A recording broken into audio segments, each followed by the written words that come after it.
प्रयास करूंगा सरकार पर दबाव बना के कि राम बाबू को शहीद का दर्जा मिले और सरकार अगर इस मामले में कहीं कमज़ोर पड़ रही है तो हम लोगों के दबाव में आके शहीद का दर्जा दे। शहीद का दर्जा उनका शहीद होने के बाद उनको नहीं मिलना ये एक दुखद क्षण है। राम बाबू जी का जो शहादत हुआ है इसमें तो कोई न पक्ष है न विपक्ष है। वो देश के शान थे। आज उन्हीं लोगों के बदौलत हम लोग महफूज है और आपके सामने बाइट देने की स्थिति में हैं, जिन लोगों के चलते सीमाएं सुरक्षित है और हम लोग सुरक्षित हैं। शहीद का दर्जा उनका शहीद होने के बाद उनको नहीं मिलना ये एक दुखद क्षण है। सरकार की जो एक गलत नीति है उस नीति का उस नीति के वजह से उनको ये लाभ नहीं मिल रहा है। हालांकि शहीद का दर्जा मिलना एक सम्मान का है। वो आदमी सीमा पे ही लड़ाई के क्रम में ही दम तोड़ा है।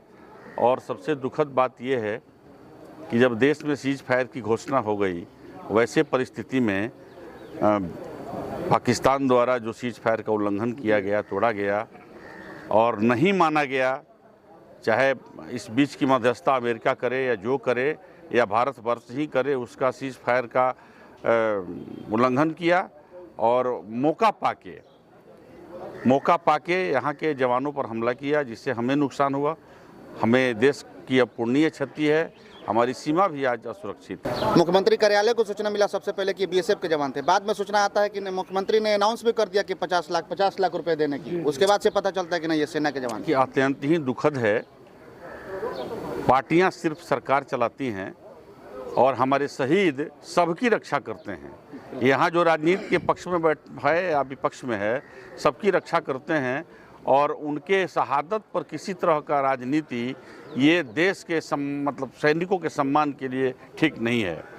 जहाँ तक नीतीश कुमार जी के जानकारी यानी माननीय मुख्यमंत्री जी के जानकारी की जो बात है, उनको पूर्ण जानकारी लेके निश्चित रूप से बोलनी चाहिए।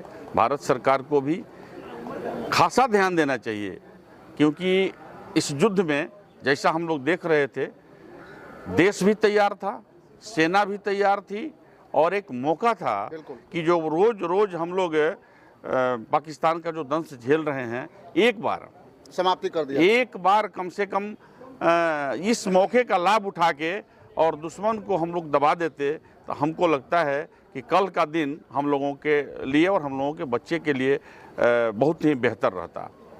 क्या लगता है अशोक बाबू, शहीद का दर्जा मिलेगा राम बाबू सिंह को? हम लोग इस चीज़ के लिए, जैसे आज तारिक अनवर साहब जो भारतीय राष्ट्रीय कांग्रेस के महासचिव भी हैं और सदन के सदस्य भी हैं, उन्होंने हम लोगों के समक्ष ही आश्वासन दिया कि मैं पुरजोर तरीके से इस चीज़ को सदन में उठाऊंगा और प्रयास करूंगा सरकार पर दबाव बना के कि राम बाबू को शहीद का दर्जा मिले और सरकार अगर इस मामले में कहीं कमज़ोर पड़ रही है तो हम लोगों के दबाव में आके शहीद का दर्जा दे। उनकी पत्नी से बात हुआ, राम बाबू सिंह जी के पत्नी से बात हुआ, उन्होंने बताया कि अब तक सरकार की तरफ से कोई भी किसी भी प्रकार का मदद हम लोग को नहीं मिल पाया है। ये भी दुखद है। सरकार को आगे बढ़ चढ़ के इस पर पहल करना चाहिए, क्योंकि उनके शहादत का हिसाब तो देश रखेगा। बिल्कुल, देश उनके शहादत को कभी भूलेगा नहीं। और हमको लगता है कि देश जिस दिन राम बाबू जी के शहादत की सूचना मिली थी, हम लोगों के जब मतलब क्षेत्र में ही नहीं, क्षेत्र के बाहर से भी लोगों की आंखें नम थी और सभी ने उनके शहादत को सलाम किया है और एक स्वर से कहा है कि आपकी शहादत यूं जाया नहीं जाएगी, ये कोई न कोई रंग लाएगी।